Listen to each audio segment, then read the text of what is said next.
questions about that?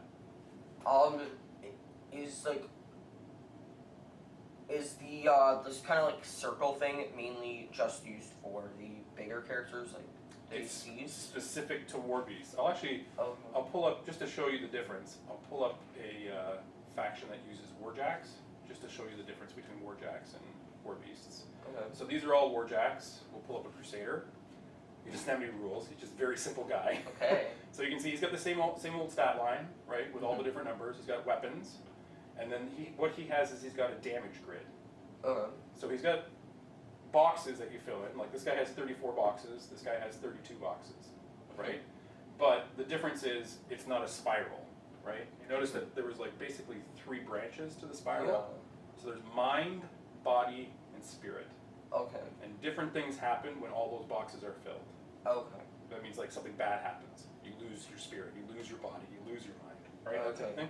So this is like the damage gets recorded, and there's systems. These are called systems. So we can go into that later, but there's basically systems for his arms, his movement, and his cortex. And when those boxes get filled, all of them, like say all his right arm gets filled, that means his right arm is crippled, and that means bad things are happening whenever he tries to use his right arm. Okay. Okay? So that's kind of the difference between Warjacks and Warbeasts. Any other, does that answer your question? Yes, that does. Okay. Anything else? Would we be able to look at a card for A gargantuan? Yeah, Sure, gargantuan. absolutely. They're actually kind of exciting stuff. So let's go back to Circle, and we'll look at. This one is called the Storm Raptor, or as some people call him, Zapdos. You weren't a big Pokemon fan, right? But okay.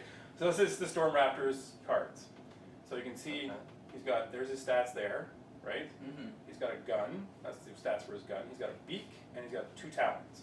Now you can see that there's a left field of fire and a right field of fire. It's hard to see on this base because I haven't completely marked it, but on the huge bases, there's a center line, and this will come, when we do the next video, this will come important for movement and stuff like that. Okay. But there's a center line and another line. So if you're facing this way, that's the right arc, and that's the left arc. So say this is how your Storm Raptor was positioned, like this, with the center line on Morvana. He could attack Kaya and Morvana with the right claw. He could attack Wolflord Morag with his left claw, and he could attack her with either of her claws. Okay. So they're restricted to those fields of fire. Okay? It has a Fury stat just like the other Warbeasts, and has a threshold just like the other Warbeasts. So if you can't pull all the Fury off of it, it may freak out as well. Okay. And here's its spiral. You can see it has even more boxes than Megalith. Yeah. And here's what I was kind of talking about. Hopefully you're looking at home as well on your own cards. But you can see it's got like all these blue. That's its mind. It's got 2 spirals for that. It's got body, 2 spirals for that, and 2 spirals for the spirit. Mm-hmm. Okay, and its point cost, it's 34 points, so it's very expensive. But you can always have 2 of them. Okay. And then it has, these are special rules for gargantuans, so they put it on one of the cards. This is his animi, his spell that he can cast, and it's got specific rules for the model, the Storm Raptor, and it's got special rules for its gun and its beak. Okay. Okay? Yeah. And I'll show you a Colossal's grid, or a Colossal's, what it looks like, because it's slightly different. Okay. So we're going to look at the Adjudicator, if I can find it. Here we go. So once again, same stats, weapon systems. It's got 2 rocket pods, 2 flamethrowers, it's got a lot of guns, and it's got 2 fists. It costs 35, FA2. This is its grid. So it basically looks exactly like the Crusader's grid, except it has 2 of them. Oh, wow. It has a left and a right side. So say this was the Adjudicator, seeing as I don't have a Colossal here, and this guy was attacking the Adjudicator. Any damage that he does to the Adjudicator would be applied to the left side first because he's in the left arc. Oh, Okay?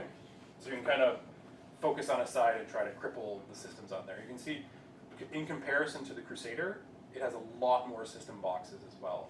So it's a lot, and it also has this S system. That's a special system, and if you look on the back of the card, it'll tell you what that special system is and what happens if it gets crippled.